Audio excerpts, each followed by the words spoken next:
পোশাক খাত নিয়ে বেসরকারি সংস্থা ট্রান্সপারেন্সি ইন্টারন্যাশনাল টিআইবি এবং অ্যাকশন এইডের প্রতিবেদন অসঙ্গতিপূর্ণ বলে মন্তব্য করেছেন বিজিএমইএ এর সভাপতি রুবানা হক। মঙ্গলবার রাতে রাজধানীর জুরাইন কবরস্থানে রানা প্লাজা দুর্ঘটনায় নিহতদের প্রতি শ্রদ্ধা জানাতে গিয়ে কথা বলেন তিনি। রুবানা হক বলেন, বিদেশি প্রেসক্রিপশনে নয় বরং নিজেদের উদ্যোগেই পোশাক খাতের উন্নয়ন করা হবে। রানা প্লাজার মতো দুর্ঘটনা ভবিষ্যতে যাতে আর না ঘটে সেজন্য কাজ করছে বিজিএমইএ।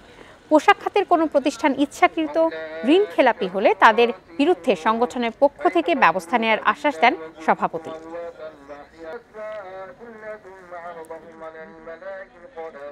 টিআইবি বলছেন যে কোয়ালিটেটিভ রিসার্চ করেছেন, হ্যাঁ, এবং কোয়ান্টিটেটিভ না। স্যাম্পল সাইজ কোথাও মেনশন নেই রিপোর্টে। এটি প্রথম অবজারভেশন আমার। কাজে আমি জানতে চাই যে ওনারা কজনের উপরে আসলে এই নিরীক্ষাটা চালিয়েছেন। এতগুলো সংখ্যার মধ্যে আসলে এক ধরনের অসঙ্গতি দেখতে পাই। হ্যাঁ, এটা আমাদেরকে আসলে খতিয়ে দেখতে হবে। আমরা